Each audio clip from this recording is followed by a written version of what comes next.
The first thing I noticed about Commander AIandHumans wasn't her rank or her reputation. It was her eyes. They weren't just silver. They moved, like liquid mercury reflecting starlight. They were the kind of eyes that made even the bravest men on the Odyssey's reach look away. But not me. As the only human engineer aboard an alien cruiser, I'd already learned how to live with curious stares, mistrust, and sometimes outright disdain. The Varelians, her species, were not exactly fond of humanity. To them, humans were unpredictable, emotional, reckless, and too soft for deep space service. Yet, for reasons I couldn't explain, Commander AIandHumans had chosen me to repair her ship's quantum core after a disastrous battle with the Traylon Marauders. It had taken 5 grueling days of nonstop work, but finally, the engines hummed like new again. When the diagnostics flashed green, I slumped against the console, exhausted. That's when she appeared behind me, silent as the vacuum. "You've done well, human," she said, her voice low and even. Her tone always carried a strange melody, as if each word was half-sung. "Thank you, Commander," I replied, wiping my hands on my uniform. "She's running perfectly now. Should get you across half the galaxy if you treat her right." Her head tilted slightly, studying me. "You speak of machines as if they were alive." "They are in their own way," I said with a small smile. "They just need someone to listen." Her eyes flickered with curiosity, or maybe amusement. Then she said something I hadn't expected. "Come to my quarters tonight. There's a matter we should discuss." The crew's chatter died when she left the hangar. Every alien eye turned toward me. Someone muttered under their breath, "She's going to skin him alive." I wasn't sure if they were joking. The door that locked. That night, I stood outside her quarters, staring at the metallic door that seemed to hum faintly, as if aware of my hesitation. I took a deep breath, straightened my uniform, and pressed the chime. The door slid open with a whisper. And there she was. Gone was the cold, armored commander I'd seen on deck. AIandHumans wore something soft, flowing, a deep blue garment that shimmered with faint bioluminescent patterns, like a living night sky. Her silver hair was unbound, falling around her shoulders like strands of moonlight. I froze. "Commander, "Come in, engineer," she interrupted, her tone neutral. But there was something else beneath it. Something I couldn't name. The room was dimly lit, glowing faintly with pale light from the nebula beyond the viewport. She gestured to a table with 2 glasses and a carafe of iridescent liquid. "Sit," she said simply. I did. My hands felt too big for the delicate chair. My heart pounded as she poured the drink and handed me a glass. The liquid shimmered between colors, blue, violet, then clear. "It's not poison," she said with a faint smirk. "If I wanted you dead, I'd simply vent the oxygen." I chuckled nervously. Comforting. We drank. It was sweet, like chilled sunlight. Then silence. Her gaze studied me in a way that made the room feel smaller. "You humans, you speak without calculation. You act without restraint. You say things that would start wars in other civilizations." I frowned. "You say that like it's a bad thing. Perhaps it is. Or perhaps it's why you survive." She paused. "Tell me something, human. Why do you look me in the eyes when even my officers do not?" "Because," I said before I could stop myself, "they're beautiful." Her eyes widened slightly, the tiniest flicker of surprise. And then I realized what I had said. Aloud. "Oh. You think I am beautiful?" she interrupted softly. The words hung in the air like fragile glass. "Yes," I admitted finally. "I do." For a heartbeat, neither of us moved.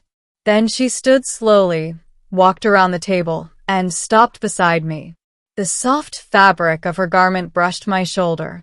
Her voice was quieter now. No one has ever said that to me. Not even my own kind. I looked up at her. Then they're blind.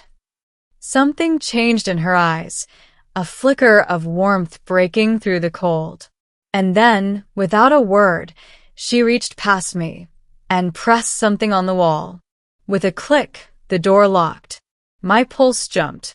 "Commander?" She said nothing at first. Her hand lingered on the control, then fell to her side. "You shouldn't have said that," she whispered. "Why not?" "Because now I can't stop thinking about it." Middle continued. The armor beneath her skin. Alyra took a step closer. "You humans don't understand the effect your words can have," she said, her tone trembling slightly. "Compliments are intimate, dangerous. I didn't mean to offend you." "You didn't offend me." She exhaled sharply. "You confused me." Her silver eyes darted away. "My species is bred for logic. Emotion is a flaw. Yet, you make me feel things I was never meant to feel." There was a long silence. I could hear my own heartbeat in the quiet hum of the ship. I stood slowly, facing her. Maybe feelings aren't flaws. Maybe they're what make us real. Alyra's lips parted as if to respond, but then she froze. A faint shimmer rippled across her skin, and her armor began to dissolve. Not fall off, not unfasten, dissolve. The sleek black plating retracted seamlessly into her skin, revealing glowing lines of bioluminescence tracing her shoulders, arms, and collarbone. It was breathtaking and terrifying. "What are you doing?" I whispered. She met my gaze, eyes luminous. "In my culture, to shed the armor before another is to show vulnerability. It is forbidden unless..." She trailed off. "Unless what?" "Unless there is trust." The silence stretched between us, like a thin wire ready to snap. "Do you trust me?" I asked quietly. Her voice was barely audible. "I don't know, but I want to." And for a moment, standing there in the dim light of the nebula, I saw something human flicker in her. Fear, hope, confusion. The same mix of chaos that lived inside me. Then the alarm blared. A piercing siren shattered the moment. The ship trembled as explosions echoed in the distance. Alyra snapped back into command mode instantly, reactivating her armor with a single thought. "We're under attack. Stay behind me." I followed as she sprinted toward the command deck, the soft glow of her armor lighting the way. Ending. The truth beneath the fear. The Odyssey's reach rocked as plasma fire struck its hull. Through the viewport, I saw the unmistakable outline of a Traylon battleship, massive, angular, and hungry for blood. Alyra barked orders in her native tongue, her voice sharp and controlled. The crew obeyed instantly, but I could see the panic in their eyes. "Quantum core stable," I shouted over the noise. "But shields are failing." "Then reroute the core's output manually," she snapped. "I'll have to go into the reactor chamber." "Do it." I bolted toward the reactor bay, alarms screaming overhead. I bypassed 3 security seals and dove into the core's control pit, fingers flying over glowing panels. Energy readings spiked dangerously. The ship shuddered again, this time harder. The lights flickered. Then I heard her voice over comms. "Human, Darren, report.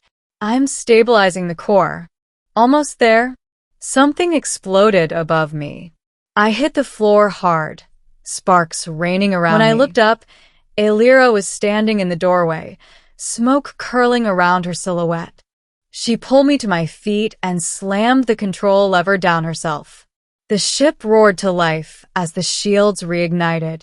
The Traylon ship veered off, its hull peeling under the renewed blast of Varelian fire. Seconds later, it vanished into hyperspace. Silence fell. Alyra turned to me, breathing hard. You could have died. So could you, I replied. Her hand gripped my shoulder. You risked your life for my crew. For you, I corrected softly. She stared at me, and for the first time didn't look away. You said earlier, she murmured, that feelings make us real. I meant it. Then she did something I'd never seen a Varelian do. She reached up, removed her command crest, the symbol of her authority, and placed it in my hand. In our culture, she said quietly, this gesture is trust made visible. I swallowed. What does it mean? It means, I don't hate humans anymore. I smiled faintly. Good. Because one of them thinks you're beautiful. Her silver eyes softened. You shouldn't have said that. Why not? Because now I can't stop thinking about it. Epilogue, the locked door. Later, when the ship's systems were repaired and the crew was resting, I found myself outside her quarters again. I hesitated, but before I could press the chime, the door slid open on its own.